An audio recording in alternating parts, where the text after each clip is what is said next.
Hello, everybody, and welcome to Geek Addicts, the pop culture podcast where this is the 90s, and holy shit, things were different then. I am Bill. This is Matt. How you doing, Matt? Doing all right. And for this episode, we actually have a guest. We got Gerry from Super Ghost and SuperPod Saga. How's it going, Gerry? Good. Glad to be on another one of your many podcasts. I think I've only ever done the one with you. You've Gaming done collecting. 2 GNCs, both times Alex traumatized you. What's something? Oh, God. Man.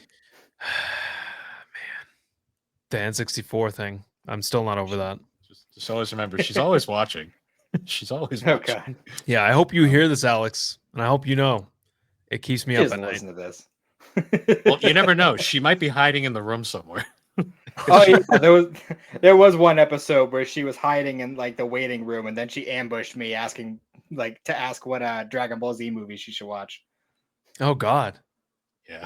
So she could always be lurking. She's not here today, but She's busy. But So what have you guys been up to? Working. Yeah, well, Yeah. Working. pretty standard. I work so that I can play video games. Yep. That's pretty much what also my family too, I guess. Like that's important. There's that, like, you gotta feed kids and stuff, but like, I mean, video games though, guys, am I right? I mean, fuck them kids. No, I'm just kidding. Love my kids. I work to pay for my house so I can have a place to put my video games. Yeah. I mean, when you do what you do, for sure. When I'm psychotic and collect way too much shit. Did you did you guys manage to hook a Switch 2 pre-order? No, I've kind of like, I'm looking at it, I'm like, even if I got one, I wouldn't have time to ever play it right away. So I'm just gonna hold lies. off. You can stop telling yourself those lies. I mean, my PS5, I got it launched. And that thing's been like a glorified PS4 for a while. Yep, So, mine too. But I feel like with the PS5, for me, it's almost like I bought that thing just for the PS5 exclusives. If they would, I swear to God, if they just went ahead and did day and date for their exclusive games instead of making us wait a year on PC, I would sell that thing in a heartbeat. I have no use for it other than playing those exclusive games like Astrobot. I had to have Astrobot the fucking second it came out. Like, there's no way I can wait for that. I finally got my hands on Astrobot, and it's so good. Oh my God. Isn't that game a joy? I've been wanting to play it for a while. Sony went from literally like, I think the meme was like, they were like, it's like, we're so shit. We're so great. We're so shit in the span of like a week. I know, they're a roller coaster to kind of keep up with. Like, they put out such good games, and then they'll take this lull where they're like, why don't we just like remake all of the games, but like not really put a lot of effort into it. What? Last of Us Part 2 Super Turbo Triple Remix, whatever. I know, EX edition or fucking whatever it is this week. For real.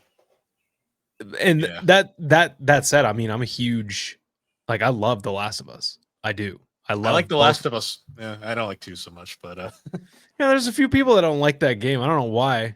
It's too long. It is too long. It's good though. It's really good. It's Your favorite game is Persona 4 Golden. Listen to this guy. It's too long. Plays fucking 200-hour long games. That's an Once RPG. a year. This is a linear survival horror game that has way too many sections that did not need to be in that game. Then when the story physically makes you sad, I'm like, oh know, yeah. man. So that part from the game was in episode 2 of the show this season.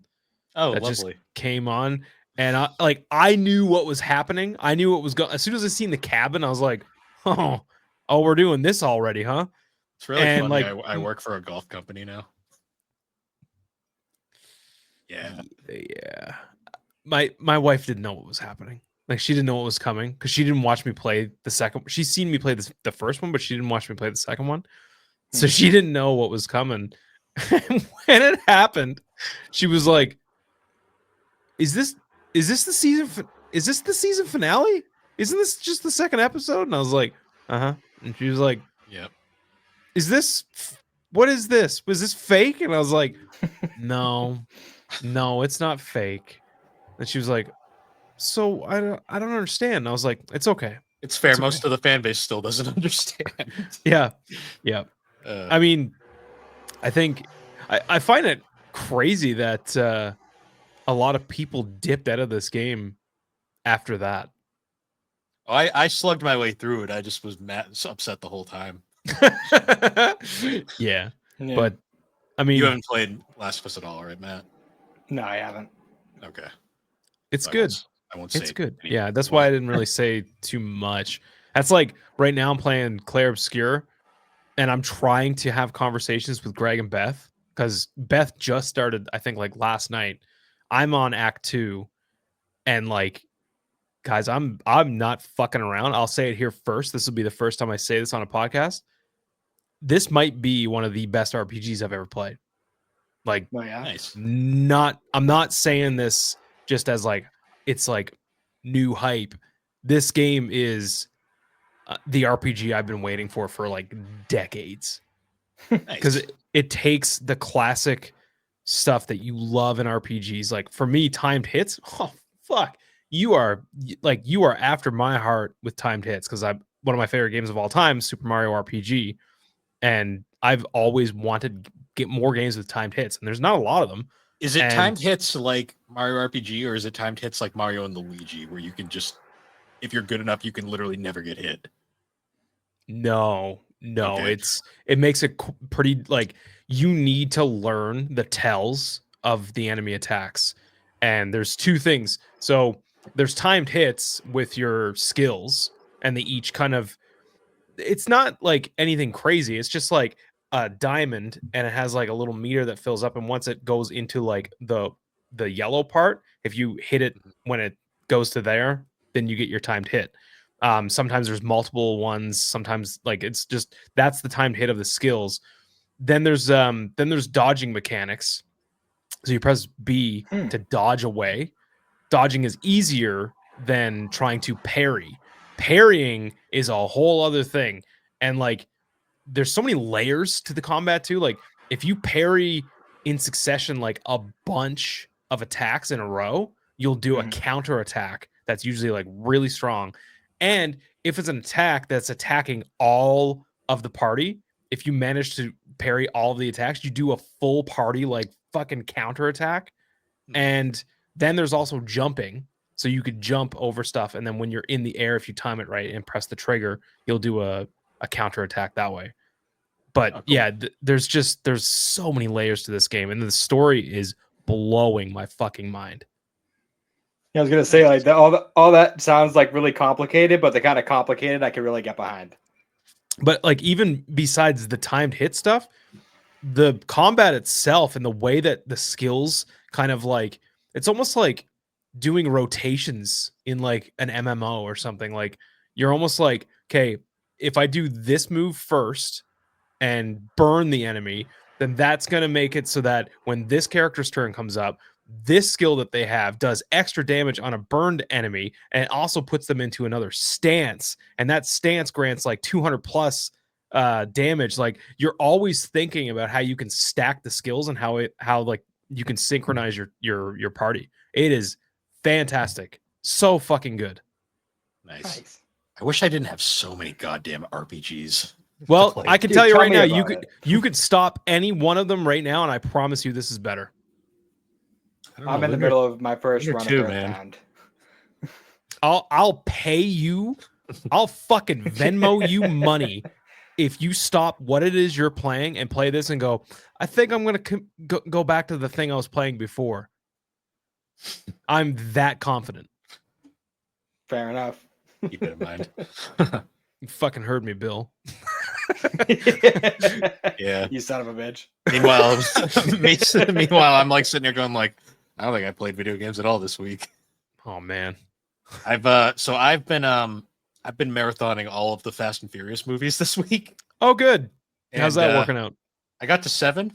I kind of wish 7 was the last one because 7 has such a great ending. Is that the James Wong directed one? That's the one where that was the last one with Paul Walker before he died. Yeah, I think that is the James. Maybe it's not the James one. No, I think it is because I think 8 was Fate of the Furious, which was someone else. Yeah, there's a lot of those movies. There's 10, and we're about to get 10 too. The last one that came out 10-2, like what the fuck? Like the last one that came out, one of my coworkers was like, "Oh my god, I can't wait for this Fast and Furious. It's gonna be so good." And I was like, "I don't know, man. I heard that they go into space." And she was like, "That's fine. That's perfectly normal. That's a real thing." Yeah. I mean, in 7, they straight up parachute out of a plane in cars. So, yeah, I mean, the amount of bullshit that happens in these movies, like, when they were just about street racing. Yeah, I do remember that. And then it was like, now it's like it's about a bank heist, and it's like, the scene where they are pulling the safe through the city is the dumbest but most amazing. Like, I'm here for it. I'm here for all that dumb shit. But like, the second someone was like, "Yeah, it was really crazy, man. They went to fucking space," and I was like, "Nope, I don't need Fast and the Furious subtitle in space. I don't need that. I don't need Fast and Furious X." Well, that's the 10th one. In space, we're all family. I don't have friends. I have family. In space, no one can hear you rev.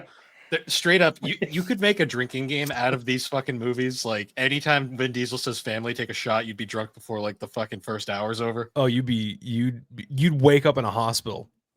That's like, what would happen there. Anytime like fucking Vin Diesel's fucking Charger gets fucking destroyed, take a shot, because that happens like once a film. Yeah. Like, they should just open the next one with it plummeting down like a ravine and blowing up, and then showing like a brand new one. Yeah, just another one out of nowhere. Fuck.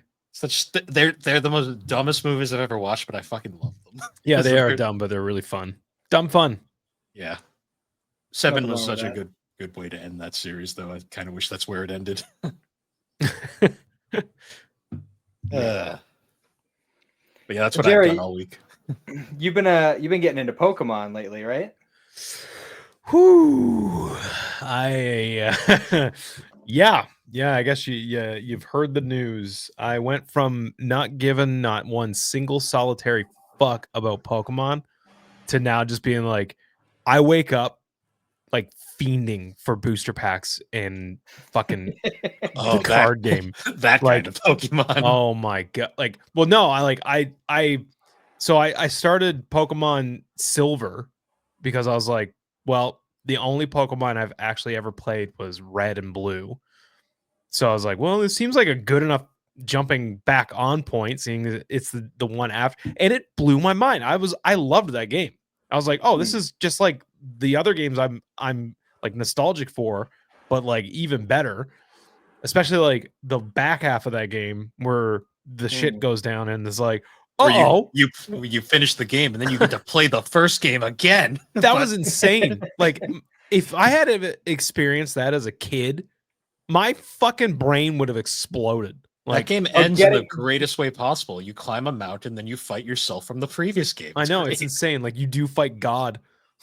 Hey, getting to Red at the end, like as a kid, is that fucking music. Both the most epic thing ever, and also the most like infuriating thing ever. Because like when you're a kid, you're playing for the first time, your starter is just super leveled, and everything else is at like level 30. Yeah, I mean, even for myself as a fucking grown man and like pretty good at video games at this point, I get to him and I'm like, oh, this bitch is dead. Because like once I got over to the first game and I was just doing like my world tour clapping and just fucking everybody's shit up, and then I get to him and I'm like, bitch, you ain't nothing. And he throws out like a fucking level 90 something Pikachu, and I was like, excuse you, what the fuck is this? I like at best I have like a level 60 fucking Tyranitar. That was like my big thing or something. Like that was Tyranitar or yeah, he was that was my boy Tyranitar. See, the trick to the Pikachu is you just use Earthquake and kill it in one shot. That Pikachu fucks hard though. Yeah, but if you get Earthquake on him right away, he just goes right down because his fucking defense is shit. And then the second I finished that game, I immediately started to play Emerald. And I loved Emerald. I loved it so much. That's still because it had a run. It had a run button. Yeah, it has a run. I was like, oh my god! They listened to someone back fucking a million years ago to when they were like, this game's slow, and they were like, well, we'll make it fast with a run button, and it was good. I liked it.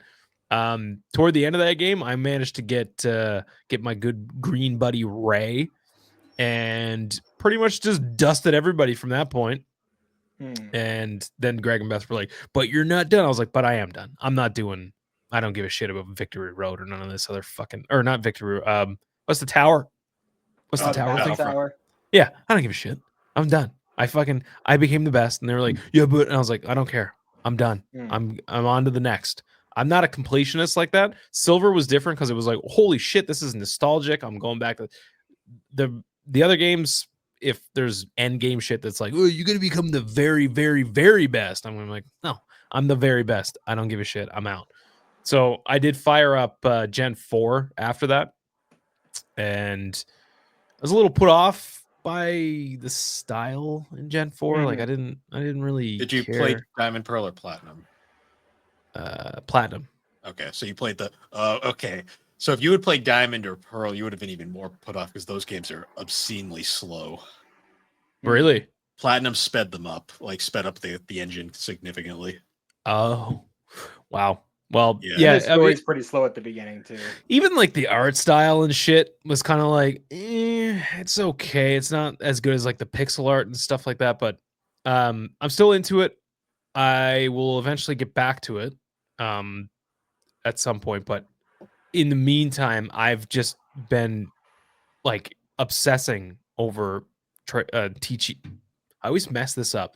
TCG Pocket. Like I'm every day I'm like booster pack, like it's fucking heroin. It's insane. And I'm actually getting good at I never knew how to play the card game ever until like recently. And once I figured out how to play it, I was like, oh, this card game is actually pretty good. And I've been going through all the solo battles. I started ranked. I'm doing pretty good in ranked, like surprisingly. But I actually I don't know. I just like the card game. It's cool. I was gonna say, if you want to go further down the rabbit hole, I don't know if you've ever heard of the Pokemon Adventures manga. Oh God, no, I haven't. It's actually we've been covering it like periodically throughout the show, and it's still Pokemon, so it's not going to be like anything like, it's not going to be like Berserk level of fucking crazy. No, there's no like eclipse that happens. A Pokemon does get fucking cleaved in half at one point. That does really happen, yes. Yeah. It's pretty dark. And it's kind of structured like JoJo's, where like each game is like part 1, part 2 kind of thing. So like, red, blue, yellow, like that's one section with its own set of characters. Really? Gold, silver, crystal has its own section with different characters, but they're all connected. And like you'll see some characters in separate, like they'll cross over every now and then. Like it's pretty cool. Yeah, that does sound kind of cool. I mean, it's a little disappointing that we didn't get some kind of crazy, throwback to Berserk or something where, like, I don't know, Team Rocket is like holding down Misty, and Ash is like, Rocket, and they cut off Ash's arm. Well, hey, an arm does get cut off at one point. What? That is true. Yes, it's not exactly what you think, but it does happen. That happens. Oh, when Misty first showed up, she's all fucking bloodied because she got attacked by a rogue Gyarados. What? How do you get... Okay, hang on. How do you get yourself out of getting attacked? I'm pretty sure that's like the equivalent of saying like, yeah, I got attacked by a fucking rhinoceros, but like, I got out of it. How did I know you were going to say rhinoceros? It's a magic trick. The art of persuasion. Yeah, the Pokemon Adventures is just fucking hilarious. Like there's like so many insane moments in that manga. Yeah, well, one of my favorite things about it too is just like the crazy way they use Pokemon. Like the solution to every problem is Pokemon. Like you got Green running around. She doesn't have any flying Pokemon, so what she does is she like has her Blastoise like hold her but upside down, and it like fucking fires off its water jets like a rocket. Yeah. What? It's fucking wild. There's a point where fucking Blue or Gerry, as most people know him, is like they're trying to get into this like city thing, and he just looks over and sees her rocketing on her Blastoise. He's like, "What is she doing?" Like, oh my god, it's amazing. Cool. It's actually a pretty wild ride. I'll definitely recommend it to Beth. I wonder if she's read it because she reads a lot of manga. It's still going to this day, and it's had the same writer and the same artist for the writer for the entire run, and the same artist since like for the majority of it. Since like Gold and Silver arc.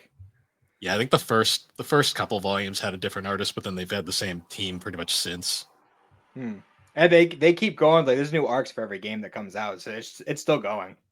Yeah, they're doing the Scarlet and Violet, right? Yeah, they're doing that arc right now. Mm-hmm. So nice, it's crazy stuff. Sweet, man.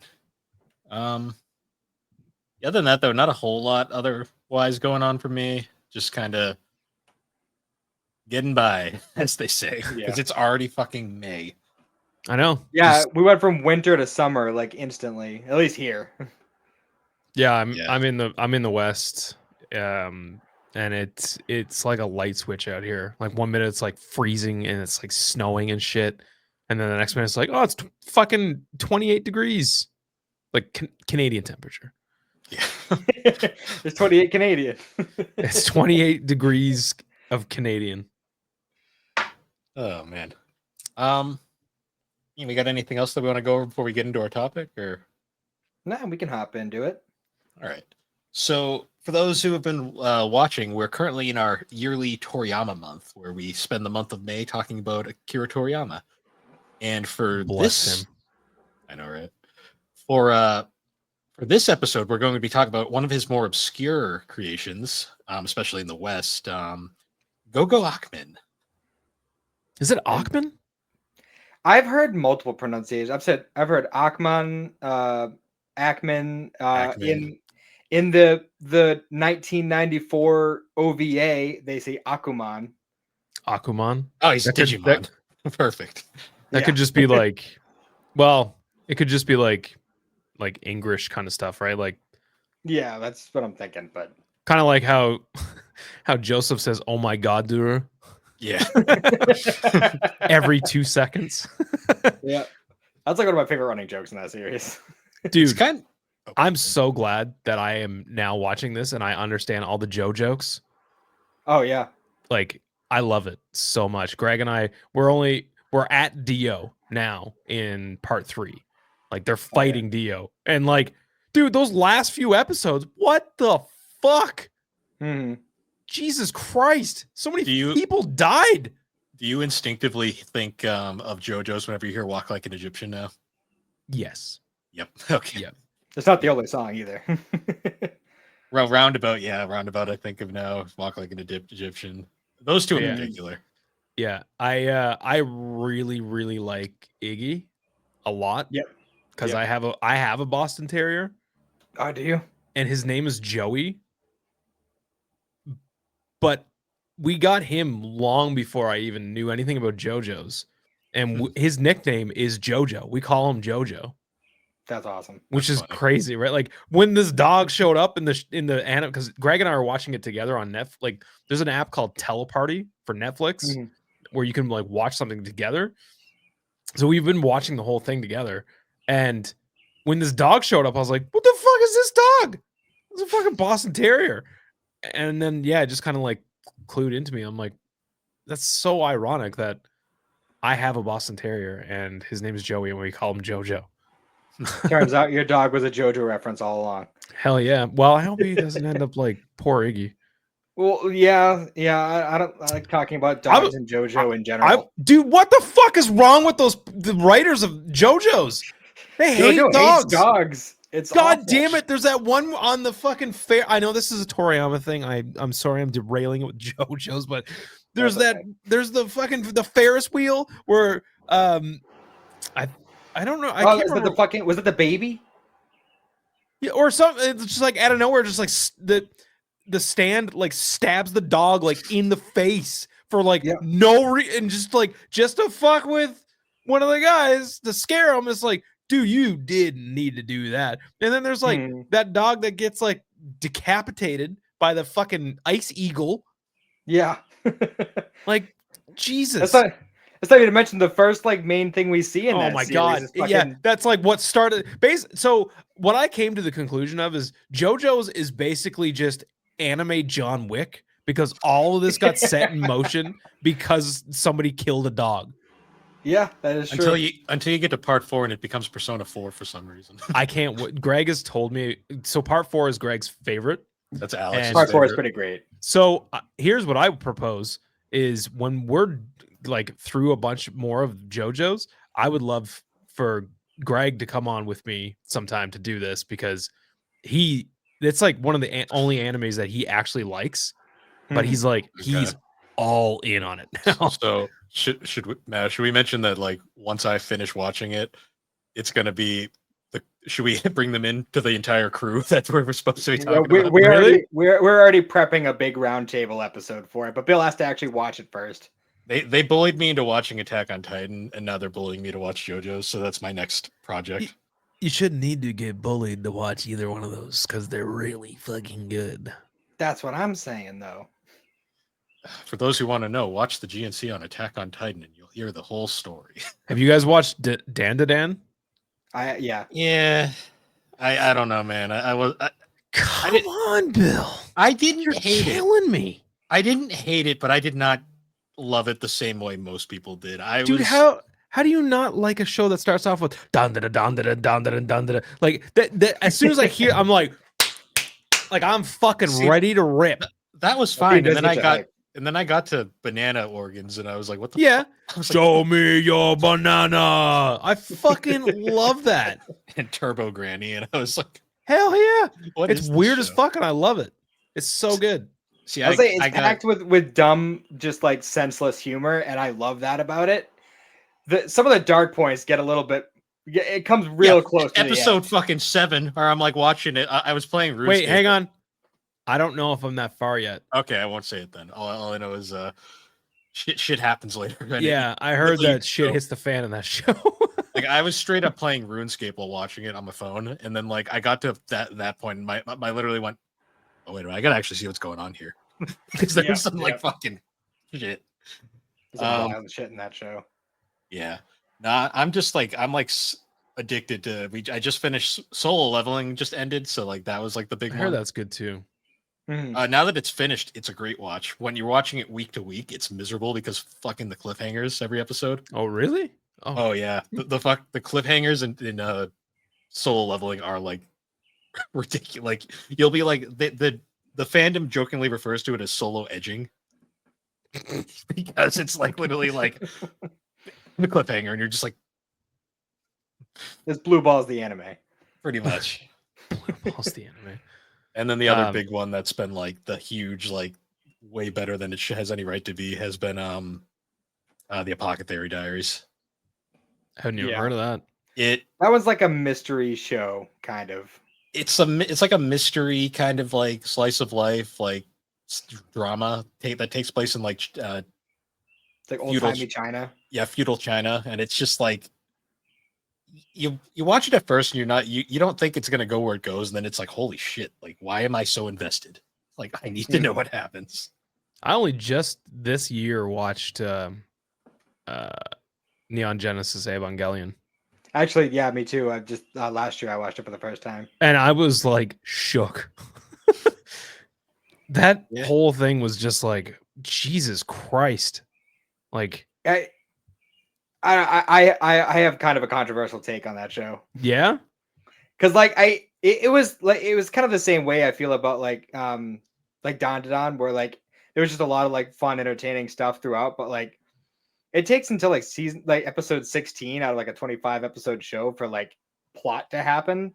And then when it finally gets to that point, it just starts throwing so much information at you that you get so I had to watch. That don't know what to. I had to watch a couple episodes like twice because I was like, wait, fucking hold on.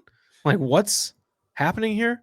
But then yeah, you watch it. Then you watch End of Evangelion, and you're like, I don't know what to think anymore. The beginning of that movie, I was like, whoa, hey, no, none of my family members come downstairs right now, please. Please don't come downstairs. You're about to see some shit. And by shit, I mean underage tits. Japan. Japan has it all, baby. Oh yeah. We'll be talking about that shortly. Underage tits? No, not that, but just Japan. I was gonna say you might want to skirt around that. No. Other questionable things that Japan likes to do. So Go Go Ackman. Yeah. This is an interesting one because this is an old, like 1993 to 94 is when it was released. Originally an 11-chapter short manga by Akira Toriyama. Did not get officially localized over here until 2021 as part of the Akira Toriyama's manga theater. So we did not get it till quite recently. Yeah, it also like 30 years. It also had an 1-episode OVA that covers a portion of the manga, and it had a series of Super Nintendo games or Super Famicom games. I have played a lot of those. If not, I might have played all of them. I think I played them all. I know as of now, the first one and the third one have localizations. The second one does not, for whatever reason. Does the second one still not have a translation? Last I checked, not in Vim's Lair, at least. Check. Well, you keep talking because I can find it. You don't worry. If anybody's gonna find a goddamn ROM, it is this guy right here. Yeah. Yeah. This series, like going through it, this is quintessential Toriyama. Like it's got the slapstick humor, like amazing character designs. I fucking love his monster designs. Like that is like Toriyama's like one of his greatest like aspects as an artist. Like he draws humans okay, like to a degree. Like he tends to have the same face for most female characters. But Go Go Ackman 2 has been translated. Oh, nice. Okay, yes. So you can play that now. Yep. It's because I've only played the first one so far. So yep, all 3 of them have been translated. They're all up on CD Romance. Nice. I'll have to look into that. But yeah, the series is pretty short. It's a very quick read, and it's kind of nonsensical. I'm not gonna lie. I mean, the games are like that too. Well, I mean, the games at least the first one at least has like a somewhat like linear, like the angel guy is just trying to just throwing wave after wave of people at him. Which I don't think, did he have a name in the manga, or was it only in the game that they gave him a name? The angel? Yeah. He's not weird angel with the diaper. So his name in the game is Tenshi. Yeah, Tenshi. I don't think in the manga he ever gets named. I think he's just that damn angel. Yeah. And the anime refers to him as the angel. Oh, really? Did you guys know that Go Go Ackman makes an appearance in an episode of Dragon Ball Z? Does he? Is he like in like the tournament crowd at one point, or? Yep. Episode 199. Goku versus is it Pikkon? Pikkon, the best Pikkon. The best anime. Yeah, that makes sense. Yeah, I think you can see him in the crowd. Yeah, I think they did throw like a bunch of random like one-shot characters in there. Well, it's always been speculated that like all of Toriyama's works are like all interconnected somehow. Like, well, Dr. Slump and Dragon Ball definitely are. Yeah, I knew that those two were. But like, I'm still convinced that Dragon Quest takes place in the same fucking universe. Like I tell myself that all the time. I'm like, yeah, of course it is. It's just like medieval Dragon Ball Z. Pretty much. So the moment I realized where this manga was going was the second he gets out. So he gets on his quest. He's got to go kill humans and steal their souls. And the first thing he runs into is some bikini babes, and he's like, I can't do it, and just runs off. He gets real embarrassed. I love the first like woman he runs into too, because she's straight up just like chick in a bikini, typical Toriyama design, and then just holding a full beer. I'm just like, I love this. Oh yeah, everybody drinks beer when Toriyama draws them. So I mean, should probably say too, if anybody doesn't know this character, he looks exactly like Trunks. Like with a sword and everything. He even has the fucking he's basically just like a chibi version of Trunks. He's pretty Demon Kid Trunks, basically. Yeah, pretty much. Same, like exact same features, hair, color, even has the sword. Like the sword is even the thing. Like I feel like Toriyama was just doodling Trunks and was like, oh, wouldn't it be funny if this guy was just like, he fucking hated this thing and he just was a demon, and then he was like, fuck it, I'll make a manga. I mean, probably exactly his mindset behind it too. his mom is just straight up Demon Chi-Chi. So yeah. I don't know what's going on with his dad, but his sister is like, he's used that exact design for so many characters. Yeah. See, human designs, Toriyama is not as creative. When it comes to monster designs, though, it's like, holy shit. Yeah, the monster designs are always so good.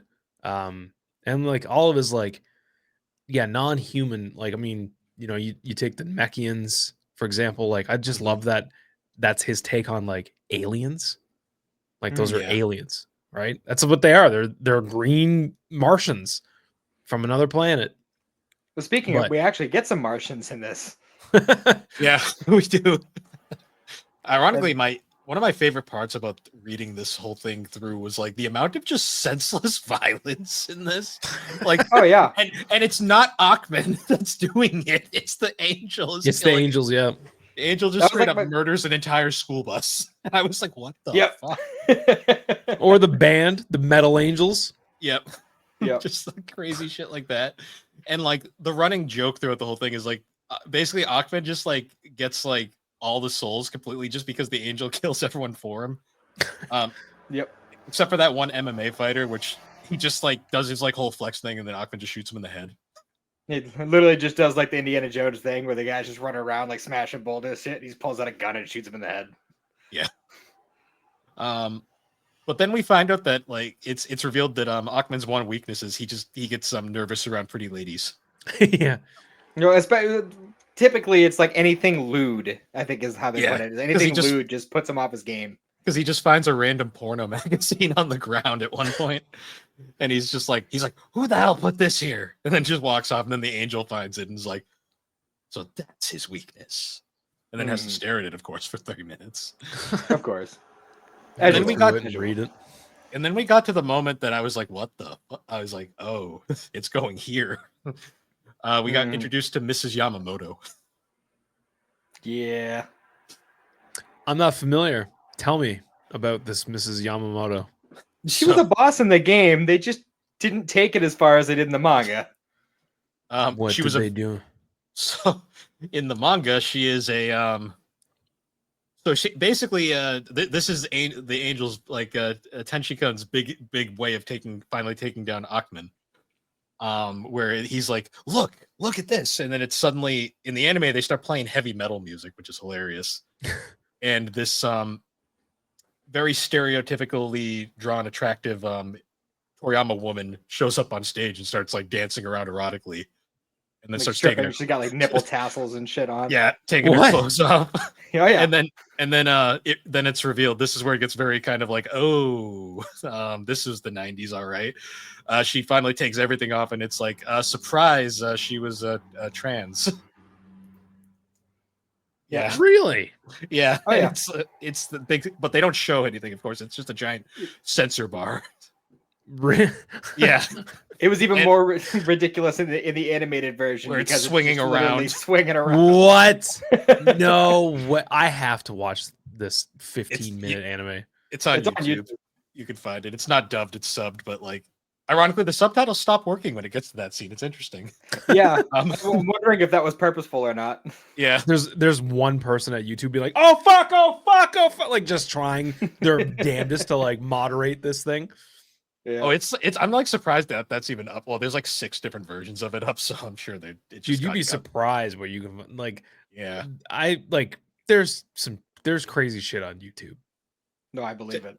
I was interested because like in the manga version of that scene, it actually me and Matt were talking about before. It actually like says when Ackman makes the realization of when that happens, both basically Ackman like stops being paralyzed with his problem. He basically all of a sudden he's just like, really?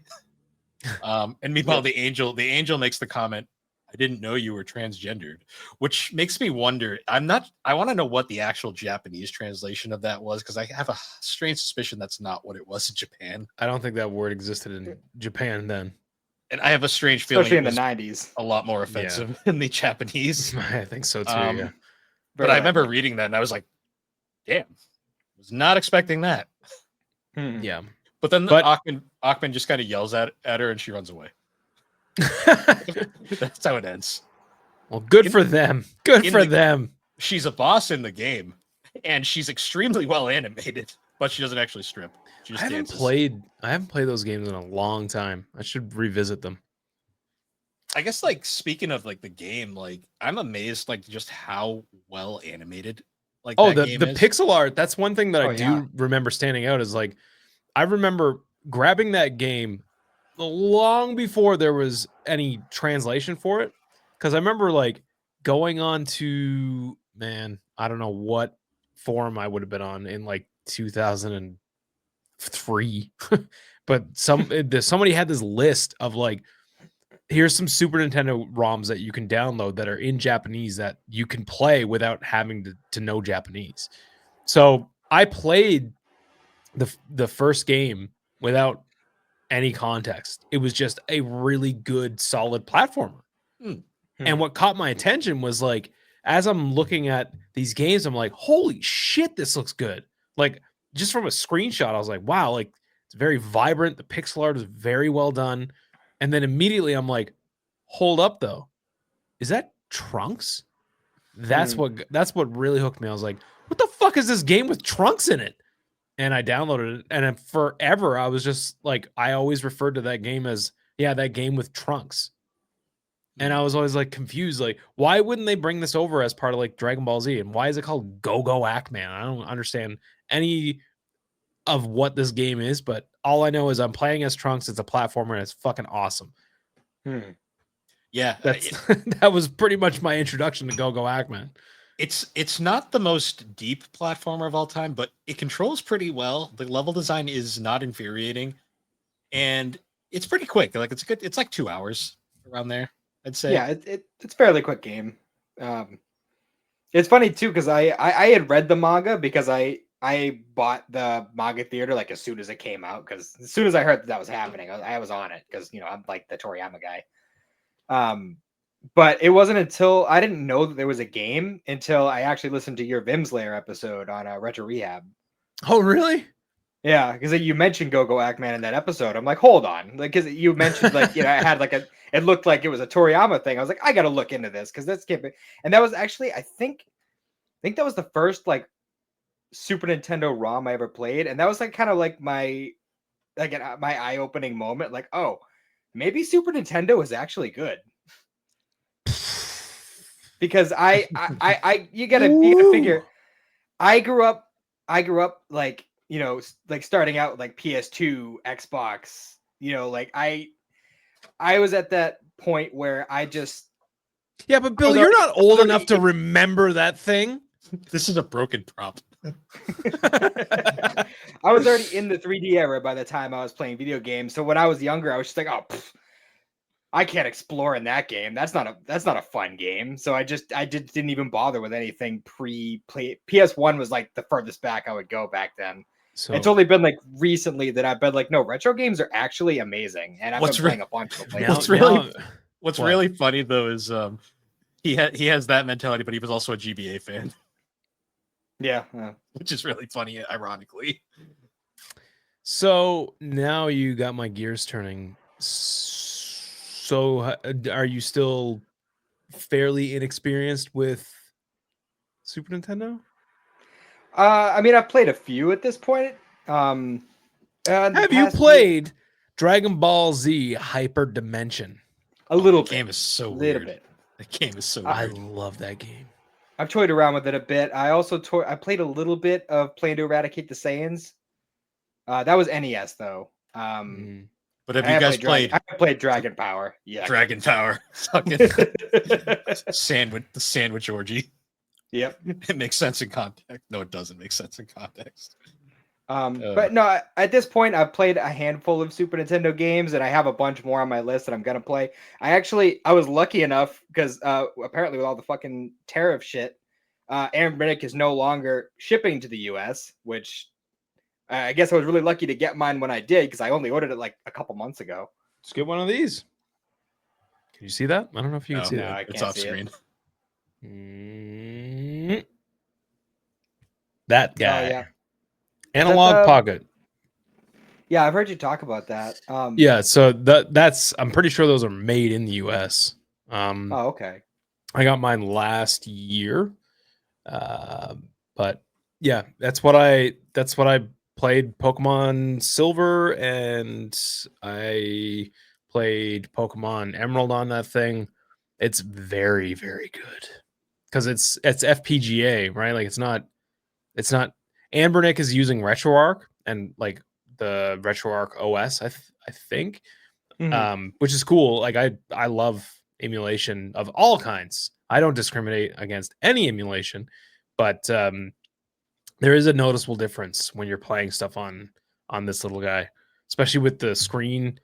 It's got like the screen is ridiculous on this thing. Like I'm pretty sure the resolution's like 1440p on this like little screen, and you're able to like have proper scaling for a lot of stuff. So like it looks as it's intended to look, like 1:1 to the like original consoles.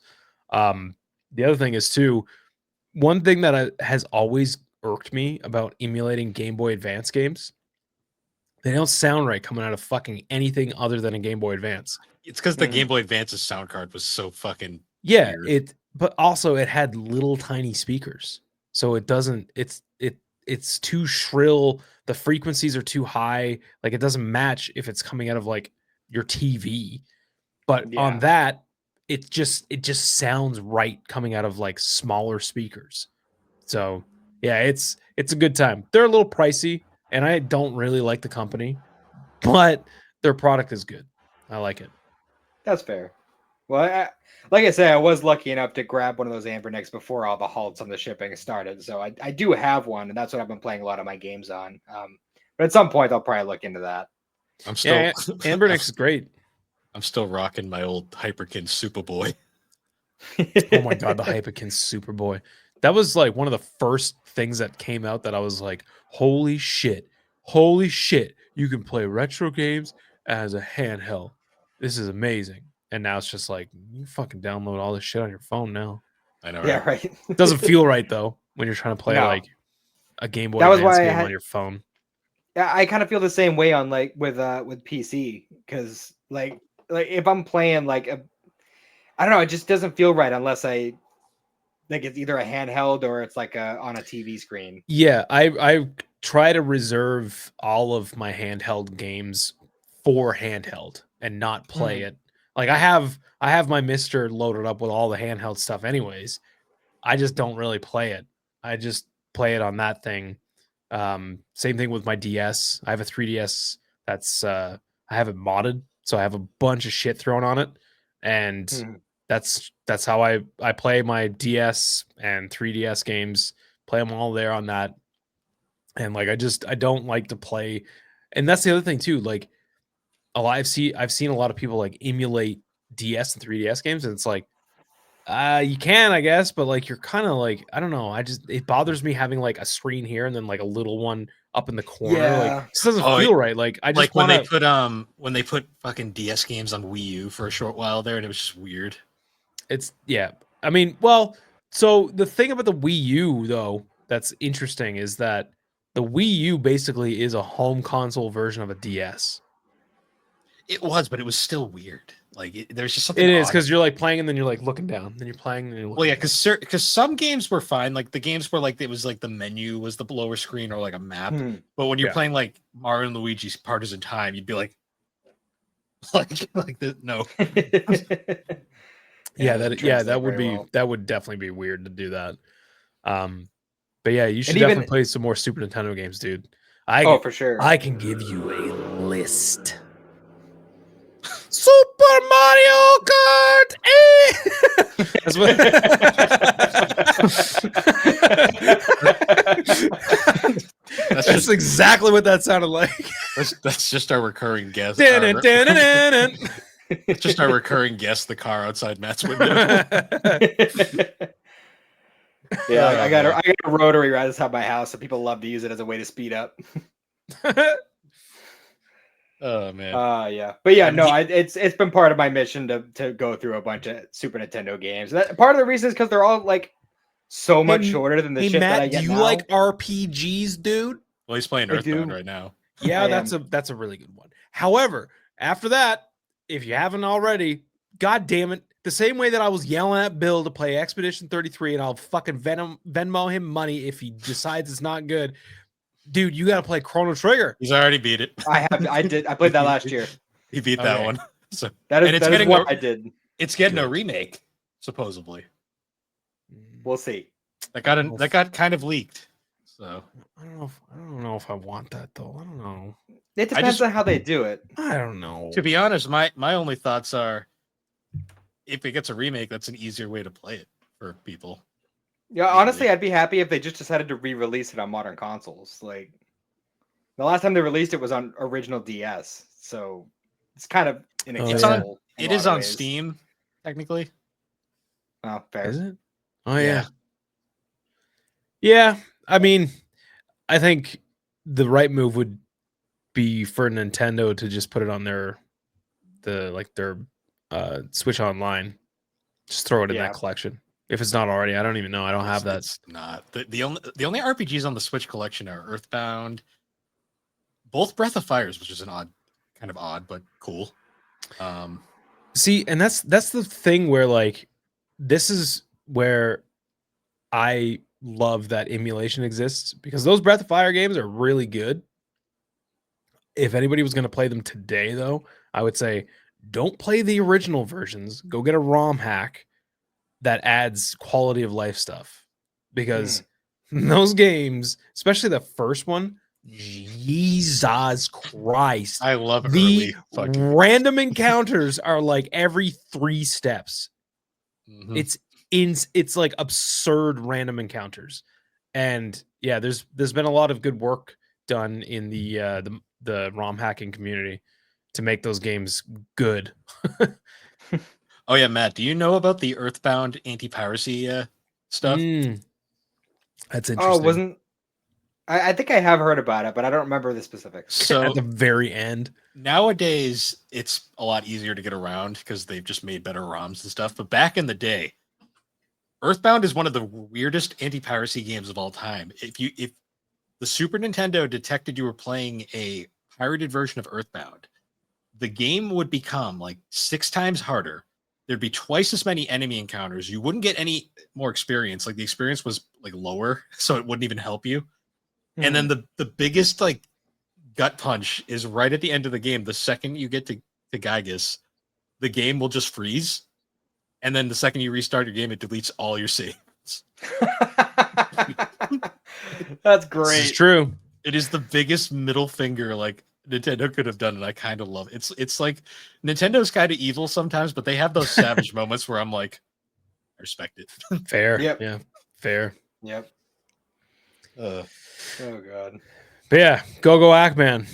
Yeah, right. That good thing game. we came here to talk about. I mean, the sad part is the art is beautiful. Like it's great Toriyama art. Like the story is very humorous, but it's so short that it's like there's just not a lot to talk about. It's basically they play around with a few different things. I mean, obviously there's the regular platforming aspect to it, but there are levels that kind of like throw different aspects to it, like the driving level. Oh, true.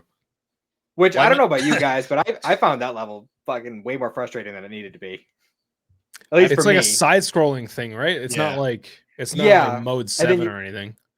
Yeah. And just like the way like a lot of the things are set up, like the way the enemies go across the screen, and like I don't know, maybe I'm just like not used to that type of side-scrolling situation. Like it was a lot more fast-paced of a side-scroller than I was expecting.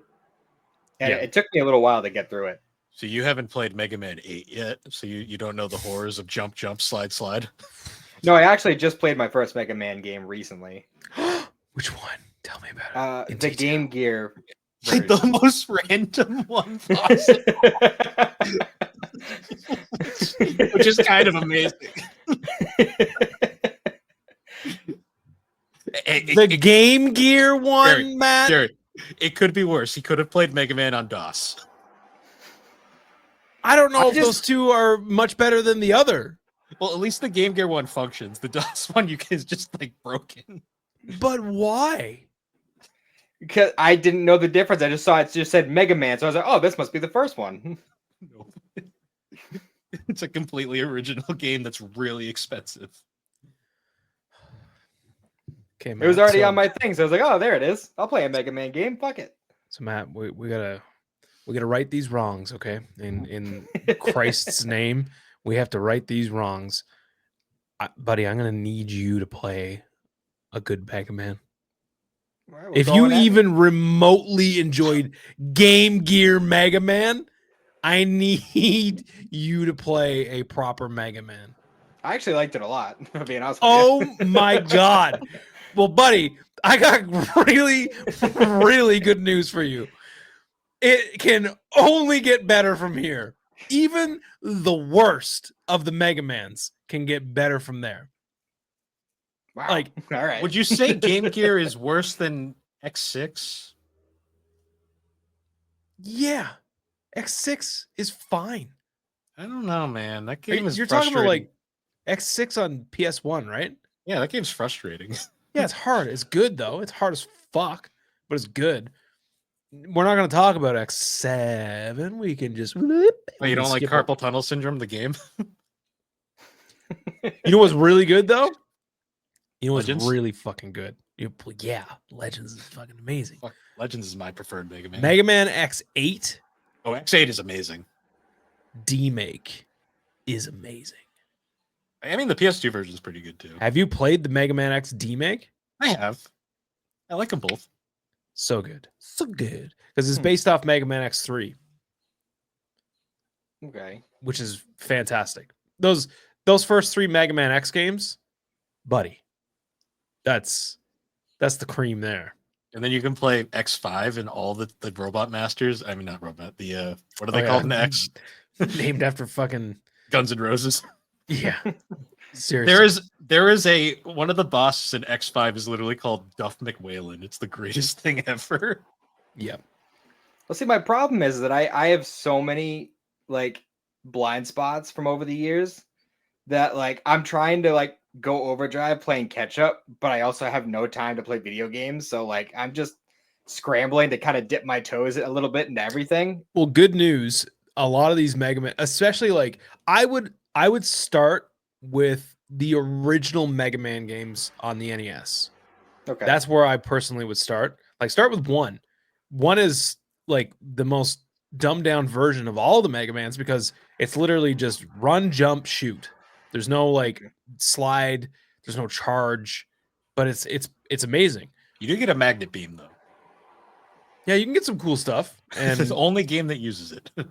You'll beat that game in a couple hours. Like, all right. All of the original Mega Man games are not going to take you more than a couple hours. Yeah, because I mean, I beat the Game Gear one pretty quick, so yeah, like they don't take a whole lot of time. Even like some of the later ones, like in the X series, like you're looking at 3 or 4 hours maybe to beat those ones, and they're a little bit more expansive because like all the Mega Mans kind of have that flow of like, oh, you can go back in the level now because you can break this wall with this new weapon and you can get this E-tank or something. But like in Mega Man X, if you're not familiar with it, you get armor upgrades. So like you actually upgrade, like by the end of Mega Man X 1, 2, and 3, you look like a fucking Gundam. Oh yeah, he looks so fucking actually awesome. In X8 he looks pretty abysmal with his armor upgrades. Oh, it's egregious in the last couple of X games, but from like Mega Man X1 to like X4, he looks incredible. Like it looks so dope. Like he just gets like all this crazy cool looking armor, and all the armor kind of has like buffs. So like the chest piece might make it so that when you get hit, there's no knockback, and like Then you get like dash boots where like you can jump and then dash in midair, or like you can jump and dash upward. So there's a whole bunch of really cool extra stuff. And then you can play X4 and get Marvel in the greatest voice acting in video game history. Oh my god. Fighting for man, there's some really bad voice acting in those games. Holy shit. See, X5 to me is a game that I both love and hate, because I love parts of that game, but I also hate the fact that like there's like the game has like this like 50-50 mechanic where like there's like a part in the game where if you don't do these proper requisites, the game basically you get locked into a bad ending. But then sometimes if you do all like the prerequisites to get the good ending, you'll still get the bad ending because the game says fuck you. Yeah, it's really weird. X5 is weird. Like that. Do you remember how bad Dr. Light's voice acting was? He's voiced by Elmer Fudd. It was like, Dr. Wall. My name is Dr. White. He like fucks up a line at one point. They just leave it there. It's like, I don't know how they passed that dub, man. It's the best so part bad. is they got like a child to voice Mega Man, and then when they went to record X4, they just got the same child to voice X. I know, and it's great. It's so bad. It's so bad. But yeah, dude, play those Mega Man X games and play the first. Like, I would start with Mega Man 1 on NES and Mega Man X on SNES. Whatever you're feeling, like if you're feeling 8-bit, if you're feeling 16-bit, either one of those are fine choices. I've gone through, like in the last 5 or 6 years, I've gone through and beat every single Mega Man, like original Mega Man, not the X ones, but I've also beat those two. I've beat every one of them. I'll have to start working my way through those. Yeah, they're really good. So Go Go Ackman. Yep. I think this episode just has to be titled Go Go Ackman, kind of. Go Go Ackman. And other things. Among a million other things, which is fine. I love it. Bill, you knew how this show goes. What was happening once you signed me up for this. You knew. I know. You knew. Well, I also knew when I played the game, and I was like, "There's not a ton to say here." Yeah. You walked to the right and you hit the buttons. I played the game, then I read the manga. I'm like, I'm gonna need a little bit more to say. And I was like, "Oh, the manga's not super deep either." And then you see a trans person just waving their dick around. And you're like, "All right, windmilling." That's when you were like, "You know, we got to get Gerry on the line." Well, the best part is, this, man. She has the biggest smile on her face the whole time, and she's having bless her. Loving it. Yeah. And the angel even got a sweet deal because he only had to pay her like what 1,000 yen, something like that. and he was so upset. He was like, "Huh?" I will say though, when she appears in the first game, like I was like, "Oh no, not the game too." And then I'm like, "Oh no, she just dances around and then you kill her." Dances and throws fans, pretty much. And I was like, why is she so well animated? Like, why is it so well animated? I don't know, because the game does a really good job with like a lot of that. I know stuff. The animation in the game was phenomenal, and the backgrounds themselves are like really detailed. Even the music, like I love Super NES, like SNES music. Mm-hmm. Oh, great game for this stuff. They won the lottery when it came to sound chips, thanks to Sony. And then when they pissed Sony off, Sony said, "I'm taking my toy with me, and you can't have it anymore." Yeah. Yeah. That being said, though, I fucking love the Genesis sound card too. It's good for a lot of different. Like as an example, I always use this one. Earthworm Jim sounds better on Genesis because it's got that it's got that really like grimy, like just abrasive sounding soundtrack. The Genesis sound card was very good when people who knew what they were doing with it, dude. Streets of Rage, fucking come on, Yuzo Koshiro, fuck, Jesus Christ, that it's like how the fuck did this guy make this game sound better than Super Nintendo like soundtracks? It's insane. Howard Drawson in Comic Zone. He just made it sound like a fucking grunge album, and I fucking love it. Yeah, when people knew how to use it and use it to their advantage. And then also it kind of comes down to I've always heard this expression where like if you have limitations and if you're really passionate about making something in those limitations, you end up making something really crazy because you take the limitations and you figure out a way to go beyond them and exploit them. And I feel like all of those composers on the Genesis that were really tapping into something great. I mean, you listen to the Sonic game soundtracks, like they're amazing. Like Jesus Christ, they had fucking MJ in the studio bopping to that shit. Didn't even want to credit. Was like, no, it's okay. I'll just give you these sick beats. the credits theme for Sonic 3 is literally Stranger in Moscow. it's straight up just Stranger in Moscow. Really? For vanilla Sonic 3 without and Knuckles. When you put and Knuckles in it, I don't know if I've ever played that game without and Knuckles.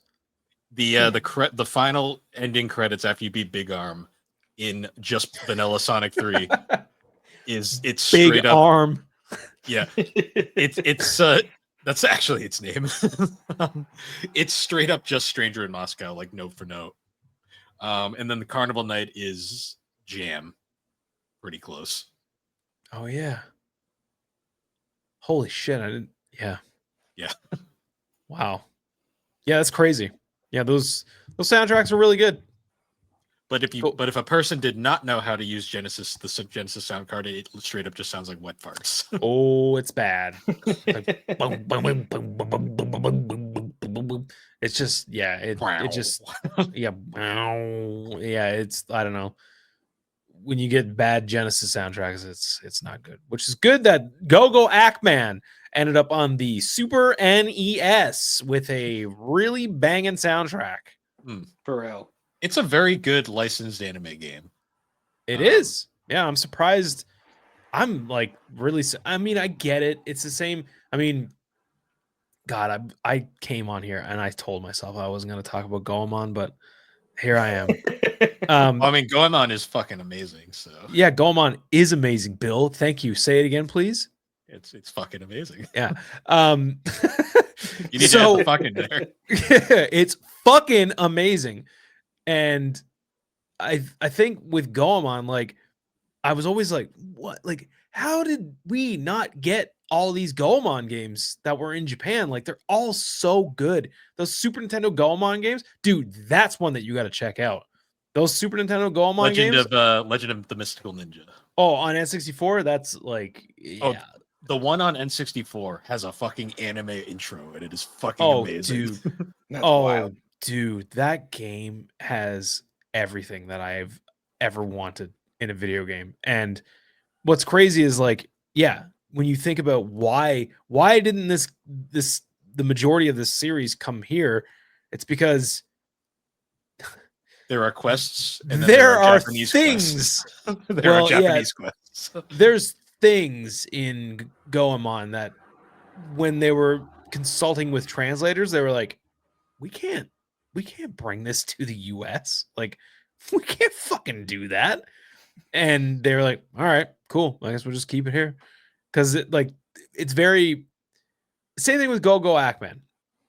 It has a lot of like lewd things that are like, I mean, generally speaking, it's who gives a shit, right? Like it's who gives a shit. It's not like you're not fucking things in a game. Like it's just lewd things like look at my big tits or like I have a fucking like dong or something like, and there's like mention of certain things and like who cares? I feel like back then, like whoever was in charge of like the translations were such fucking prudes. Well, that was the era where we couldn't say holy, we had to say pearl instead. Yeah. Actually, that was Woosley though. Woosley was kind of better than most in that era. He gave us Son of a Submariner, damn it. That is my favorite dumb line ever. Mario Kart's back in town. Yep. It never stops around here. It's just Luigi going by giving the death glare. Every time. Mangione? I'd be afraid if he was giving me a death glare. I think because he gave that one guy a death glare, and guess what happened to him? but everyone loves him because he's hot. Yeah, and they're making a musical about him. I know. Oh gosh. Yeah, I seen that. I was like, I like scrolled past it, went back up. I was like, scrolled again, and it came back up. I was like, really? A musical now about this guy? Like, I get it. Like, cool, man. You killed that guy. But my like, favorite was I saw a Reddit thread where it was a bunch of e-girls being like, he set him free. He did nothing wrong. And somebody commented, "Do you even know what he did?" And they were like, "No." I'm just like, yeah, for real though. Like, yeah, no, it's cool. Just go kill people, and as long as you can justify it. As long as you're attractive, apparently. Yeah. Just make sure here's your shooting people checklist. Are you hot? Yes. Okay. Good. You got a good reason? Is there like a good reason to? Yeah, you do. Okay. Yeah. Okay, you're all set. Here's your gun. Here's your bullets. Have fun. Internet's gonna love you. I'm just gonna preface for the YouTube person listening. This is sarcasm.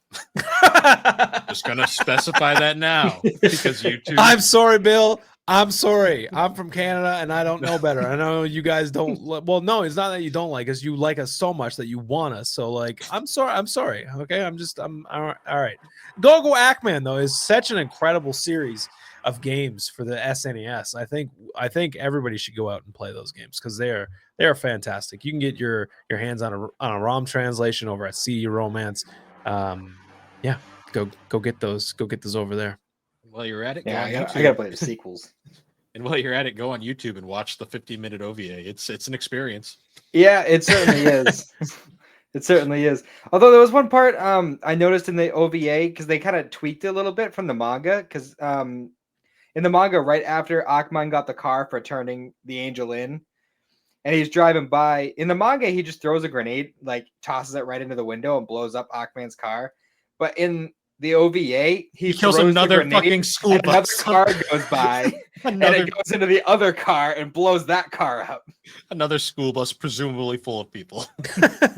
Yeah, he killed a lot of school children. Yeah, the kids. It was like, holy shit. Go whack, man. Don't give him no fucks. But yeah, there was a part towards the end of the manga too, when we got that Deborah lookalike because Toriyama just can't help himself. Oh yeah, there was that Deborah lookalike. And then like he ends up like beating up that dude and taking his girl, and then like the manga ends. The whole series itself ends with him running out of the castle because she's trying to have sex with him. Anime in Japan. Amazing. Japan, man. They know how to do it. Meanwhile, then in Dragon Ball, Goku's like, "What's kissing?" Yeah, right. Oh, Goku. Oh, Goku. That's my favorite line from Vegeta. "You have children." He's like, "And?" What does that have to do with it? I think I would be remiss if I didn't come on this podcast, especially during your Toriyama month, and profess my love for Mr. Vegeta. I still say to this day he's one of my all-time favorite characters. He is my favorite character in Dragon Ball. Like all of Dragon Ball. Like everything. Even though he wasn't in the original Dragon Ball, he's still my favorite. He was there in spirit. Yeah. Somewhere in space. He was somewhere in space, yeah. Killing a lot of innocents. And I always I do the thing where I'll watch an anime and I'm like, oh, sweet, this is like the Vegeta of this anime. I love this guy. I feel like that's just a generational thing. Like I feel like everyone from our generation does that. Like I see, but you don't know how fucking really weird I get with it to the point where I was like, yeah, man, that Boston Terrier and JoJo's is Vegeta of this show. Well, I love how kind of was though. Come on, admit it. Because I love how everybody makes like the Sonic and Dragon Ball parallels, and everyone's like, Knuckles is the Vegeta of Sonic, and then they straight up just made a Vegeta of Sonic, and they're like, no, it's this guy, Shadow over here. Turns out Knuckles was just Piccolo. Yeah, Knuckles was the Piccolo. Oh man, I was always more of a 17 guy. 17 was my favorite. 17's cool. I feel like Super 17 gets a lot more hate than he deserves. I thought he was badass when I was a kid. 17 in Super did the one thing that I've always wished characters would do, and that's shoot the fucking Sailor Moon character while they're doing their transformation. Yep, no magical girl transformations here. Yeah, 17's a badass. I liked him a lot in Super. I thought he was very interesting. I am a huge Android 18 enjoyer. I'm gonna just throw that out there. Just putting it out there. She was in Go Go Ackman. She was. Or was Go Go Ackman in her? Oh, wait, is he a kid? No, he's 200 years old. Yeah, he's 200 years old. Fair game. Oh. Yeah, no, I'm not gonna lie to you. Pretty sure Android 18 was my sexual awakening. Yeah, along with a lot of other people. See, mine was the Pink Power Ranger, but I mean, hey, we all had different things. I mean, yeah, Kimberly fucked pretty hard. Ironically, for me, it was more Jen and Time Force, but I actually think my first I like girls was Jessica from Who Framed Roger Rabbit. That's when I went. That's fair. I want to kiss this girl. I want to be she's a rabbit. cartoon. Yeah, I mean, and that was also like a weird thing of being like, I like cartoon girls. I think they're hot. And then like growing up in high school, people were like, that's fucking weird. How do you? I'm like, it's like do you see their boobs? How good they are? Yeah. It's good boobs. Can't find those boobs on anything. And on that note, please bring me back for the hentai episode. Oh god. We missed episode 69, damn it. Yeah, that already passed. You did episode 69 and didn't do a hentai episode? To be fair, for 3DO, we did cover the porn games. So all right, so here's what we'll do. JoJo's bring me and Greg back. Hentai, bring me and Beth back. Good Lord. That'll be a not awkward conversation. And on that note, yeah. I think it's time. Gerry, do you want to shout out? Yeah, as soon as fucking Speed Racer leaves. It's hot in here. I gotta keep the windows open. It's all good, man. Gerry, would you like to shout out your shows before we wrap this up? No. Okay. No, I'm just kidding. Yeah, you can find me on the SuperPod network, among a lot of other real cool people and creators on there.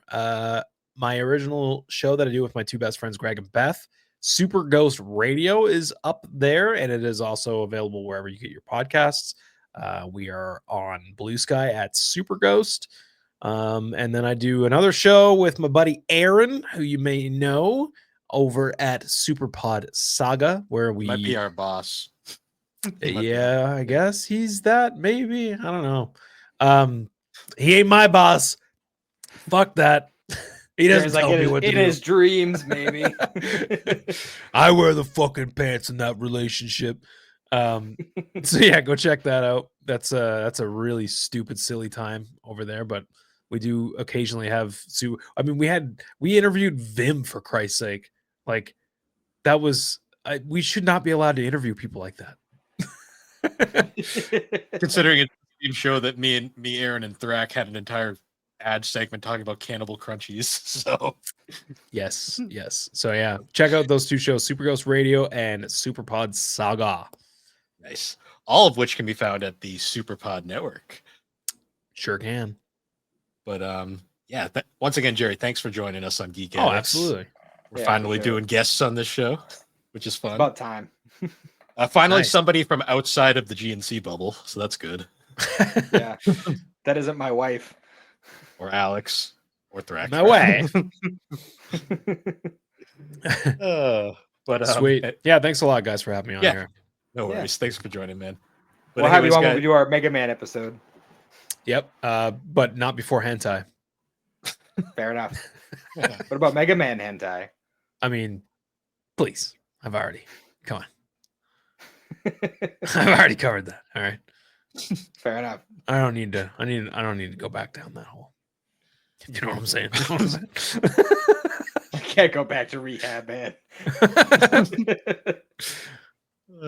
But anyways, guys, once again, thank you for joining us on Geek Addicts. You can find Geek Addicts on all the major podcasting platforms, and be sure to check us out over on SuperPod Network. Oh, it's Geek Addicts? I thought it was Porn Addicts. I thought that's why I was here. Whoops. Shit. Anyways, guys, once again, see you next time. Bye. Yeah, have a good one.